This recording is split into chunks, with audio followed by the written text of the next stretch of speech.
Believe it or not, today is National Lighthouse Day, so we're celebrating how these scenic historic structures have comforted travelers throughout the centuries. And one of those is right here in Northeast Florida, the St. Augustine Lighthouse and Maritime Museum. So joining me right now is Rick Kane, who has worked as head keeper for 20 years. Good morning, Rick. Thank you so much for joining us. Good morning, Brianna. Happy National Lighthouse Day. Happy to be here. Oh, glad to have you. So tell me, how did National Lighthouse Day even come to be? Lighthouses are unique structures, and they're very important to our history and keeping people safe on the water. And back in the 80s, a couple of congressmen pushed to have August 7th recognized as National Lighthouse Day because that's the day that Congress passed a bill in 1789, and George Washington signed it into law. It was signed into law under the Treasury Department, so it was a public works thing. And there were about 12 lighthouses already existing in the United States at the time that were brought in under federal control, and it established the National Lighthouse Establishment, or the U.S. Lighthouse Establishment. And they oversaw the construction of lighthouses all up and down the coast of America to keep ships safe. Okay, very cool. So I'm curious, how old is the St. Augustine Lighthouse, and is it still in use?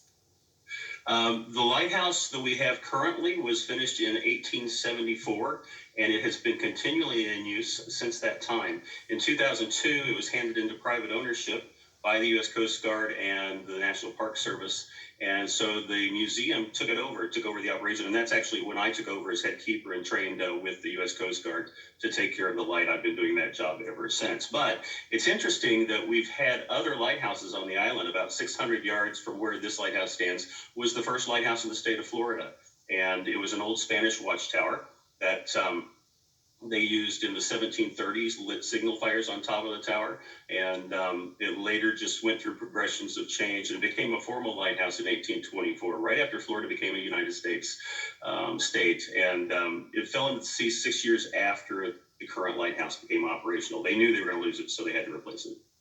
And we know that lighthouses are so historic, as you mentioned. They were used in the 1700s and so important then. Do you think they're still just as important now?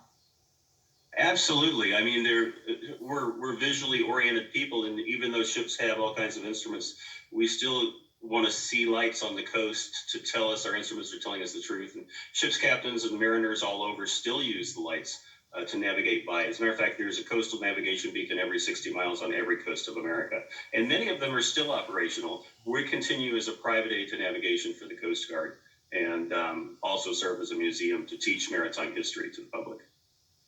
That is awesome. You learn something new every single day. Well, thank you so much. That's Rick Kane. Thank you for taking the time to speak with us this morning.